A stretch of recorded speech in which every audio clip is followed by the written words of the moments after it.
মই যেতিয়া জীৱনৰ মায়া এৰি গুচি যাম, আশা কৰো মোৰ চিতাৰ কাষত তোমাৰ সঁহাৰি পাম। নেলাগে মোক অৰণি হবা, নেলাগে মিছা নাম, তোমাৰে টুপি চকুলো পালে মই পাম মোৰ দাম। ভাৰত ৰত্ন সুধাকণ্ঠ ডক্টৰ ভূপেন হাজৰিকাদেৱৰ আজি চতুৰ্দশ তথা 14 সংখ্যক মৃত্যুবাৰ্ষিকী। আৰু এই 14 সংখ্যক মৃত্যুবাৰ্ষিকী বিভিন্নজনে বিভিন্ন অনুষ্ঠান প্ৰতিষ্ঠানে ভিন্ন কাৰ্যসূচীৰে উদযাপন কৰিছে। আৰু মই বৰ্তমান উপস্থিত আছোঁ শিৱসাগৰৰ দৰিকাপাৰত, আৰু ইয়াতে লোকশিল্পী প্ৰবীণ মেছে তেখেতৰ ঘৰতে তেওঁ নিজ হাতেৰে প্ৰতিষ্ঠা কৰা এটি ভূপেনদাৰ এটি প্ৰতিমূৰ্তি সন্মুখত বন্তি প্ৰজ্বলন কৰি মাল্যাৰ্পণ কৰি শ্ৰদ্ধাৰে সুঁৱৰিছে। আৰু এইগৰাকী প্ৰবীণ লোকশিল্পী প্ৰবীণ মেছে তেওঁ গীতেৰে সুঁৱৰিব বিচাৰিছে আজি এই দিনটোত মহান শিল্পীগৰাকীক। প্ৰথমে আপোনাৰ ওচৰলৈ আহিছোঁ, কি ক'ব? সুধাকণ্ঠ ডক্টৰ ভূপেন হাজৰিকা দেৱৰ মৃত্যুবাৰ্ষিক আজি পালন কৰিছোঁ। আৰু তেখেতৰ মহাপ্ৰয়াণ হোৱাৰ পাছতে মই এই মূৰ্তিভাগি বনাই ঘৰতে স্থাপন কৰি তেখেতৰ জন্মদিন মৃত্যুবাৰ্ষিকী পালন কৰি আহিছোঁ। আৰু আজিও তেনেধৰণে তেখেতৰ মৃত্যুবাৰ্ষিকী পালন কৰিছোঁ। আৰু তেখেতৰ যি সৃষ্টিৰাজি সেই গীতেৰেই মই তেখেতক সুঁৱৰি আছোঁ আৰু তেওঁ অমৰ কৰি ৰাখিছোঁ।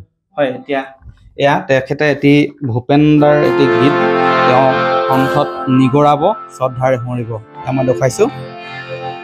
মই যেতিয়া জীৱনৰ মায়া এৰি গুচি যাম, আশা কৰো মোৰ চিতাৰ কাষত তোমাৰ সঁহাৰি পাম। নেলাগে মোক অৰণি হবা, নেলাগে মিছা নাম, তোমাৰে টুপি চকুলো পালে মই পাম মোৰ দাম। মই যেতিয়া জীৱনৰ মায়া এৰি গুচি যাম,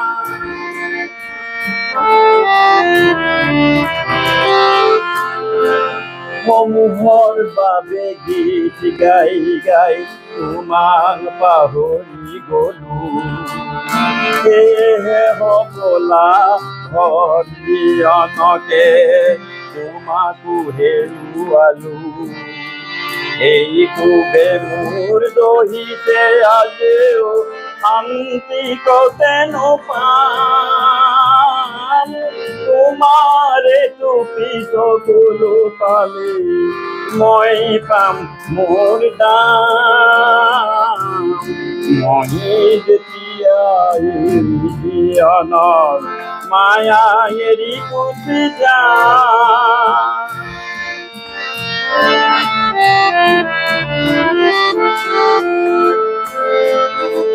মোৰ জীৱনৰ সংগ্ৰামী কঢ়িয়াই চালে পাম, মোৰ জীৱনৰ সংগ্ৰামী কঢ়িয়াই চালে পাম। তুমি নিদিয়া মৰম